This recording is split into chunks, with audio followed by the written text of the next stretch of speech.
Parshas Kedoshim. Gentlemen, welcome back! So wonderful to see you here, all bright-eyed, bushy-tailed, ready to go, steigen. Baruch Hashem, hope you had a good Ben Azmanim, and if not, it's time to start a good Zman, and if yes, great, it'll make it easier to start a new Zman, but great to see you again. Yeah. So what's better? If somebody does something to me and I say to him, hey, that's not right, or I just kind of swallow it, and I just I just hold on to it. I don't say anything, I don't react. Who's the bigger tzaddik? The guy who calls you out, or the guy who just kind of sucks it up? Who's the bigger tzaddik? What do you think? The guy who calls you out, the guy who sucks it up. Okay, we have machlekes over here. Okay, so good notes, very excellent, excellent, excellent. So the halacha is like this. We've spoken about this idea in the past. Today I had like a new thought about it, so we'll share it.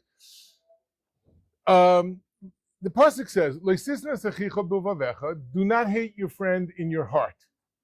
So you're allowed to hate him outside of your heart? Could be, right? Rebuke your friend. Do not carry on him a sin. Don't carry his sin. Lo sikom, don't take revenge. Velo sitor, don't bear a grudge. Es b'nei amecha, from other Jews. V'ahavta l'reacha kamocha, love your friend like yourself. Ani Hashem. Can you love your friend like yourself?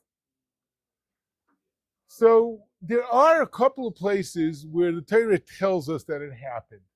And it doesn't use the words, V'ahavta l'reacha kamocha. It doesn't use those kind of words. The Malbim says, it uses the word that either nafsho kishura benafsho, his soul was bound up with him, to describe the love of Yaakov for his child, for Binyamin, or the love that David and Yonasan had between them, which is considered the ultimate relationship of friendship. And it says he loved him like he loved his own soul. That kind of love means you have to love a person. But generally, we just can't feel the same way about other people as we feel about ourselves. We just can't. We're not built that way. There's even the Ramban discusses that the halacha is machlekes. Rabbi Yeshiva and Beturin is machlekes. What happens if you have only one bottle of water to get through the desert, you and your friend? And your friend also needs to drink. So is it better to share the drink and both of you to die, or for you to keep the drink and for him to die? Machlekes, machlekes tanoim. One says he has to share it better than he's going to drink it and watch his friend die. Rabbi Kiva says, no, chayecha kodmin, your life comes first. You have to drink it, and he has to die. Sometimes a hard decision, that's a decision. Now, so what does it mean that you have to love him like you love yourself? Says the Rishon, and the Ramban says, it means that you want for him what you want for yourself. Meaning, I want my friend to succeed the same way I want to succeed. I want my friend to flourish. I want him to have wealth, even if I don't have wealth. I still want him to have wealth. Even if I don't get 100 on my exam, I want him to get 100 on the exam. Even if if I'm not getting the girl of my dreams, I want him to get the girl of his dreams. It's about not being jealous. It's about loving him. V'ahavta l'reacha. I want the things that happen to my friend to be like the things kamocha, the things I would want to be to me. So I obviously can't do something to him, like the Gemara says, that I find hateful. What does that have to do with don't hate your friend in your heart? Lo sisna esechicha b'vavecha. So the answer that we, the Gemara, the Medrash says, maybe, and the Rishonim say, you have to say to your friend who does something wrong to you, why did you do that? And when you confront him, he will be able to appease you. He will be able to ask mechila. He will be able to ask for forgiveness. He might explain to you it was a complete misunderstanding, and what you thought happened was completely not what's going on in his head, and what you thought was happening was complete. Two different things were going on because we're different and we think differently. And in that way, you can create peace. Now, so are you supposed to call him out? It sounds like yes. Well, what if really I'm able to get over it? Oh no, if I'm really able to get over it and I don't have a problem with him, then that's okay. I don't have to say anything. But if I see it's something that he continues doing and I let him keep doing it, then he's going to be sinning and it's going to be my fault because I didn't call him out and let him know he's doing something wrong. So actually, this act of rebuking him is a way of helping him improve. Now, the next thing is you can't take revenge and you can't bear a grudge. And the Gemara gives an example. Guy says, can I borrow this from you? You ask your friend to borrow a shovel. He says no. Next day he comes, can I borrow your hoe? No, just like you didn't give me, I'm not going to give you. That's called nekama. Not allowed to do that.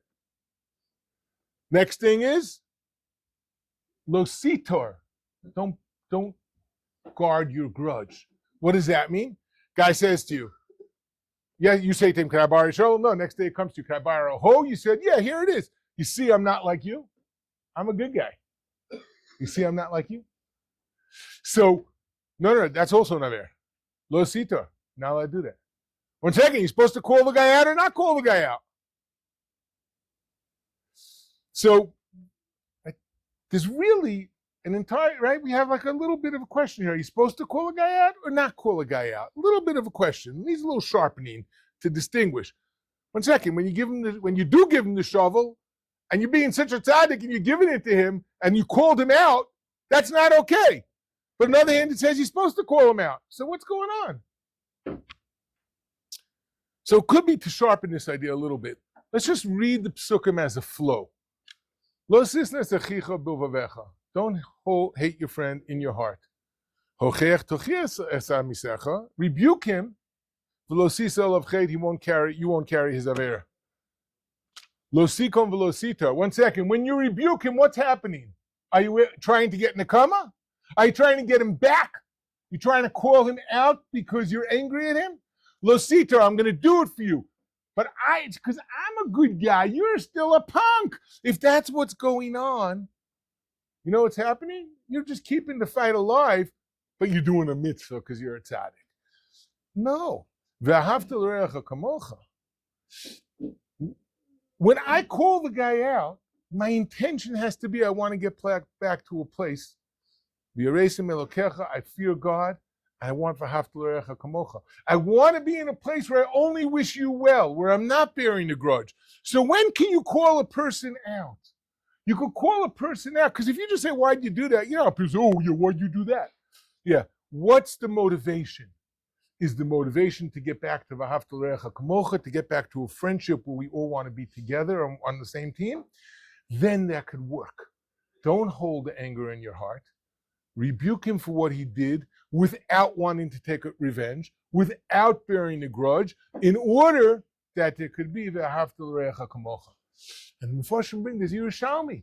Yerushalmi says the guy's cutting meat. He's chopping the meat. And suddenly, oops, he ends up cutting his hand and he's bleeding. He has this gaping wound in his left hand that he hit with his right hand. So, what would be his response? Hopefully the response would be, oh my goodness, and wrap it up. No, I'm going to take with my left hand now. I'm going to cut my right hand with the knife. I'll get it back. Right? That's what happens when we're not in the same body, we're not in the same team. When we're working together, so one hurts the other, the goal is not to keep it alive or to hurt the other one. The goal is v'ahavta l'reacha kamocha. We have to try to be one with this. We have to try to care about each other. Gentlemen, we should all be zeicha. Have a beautiful Shabbos.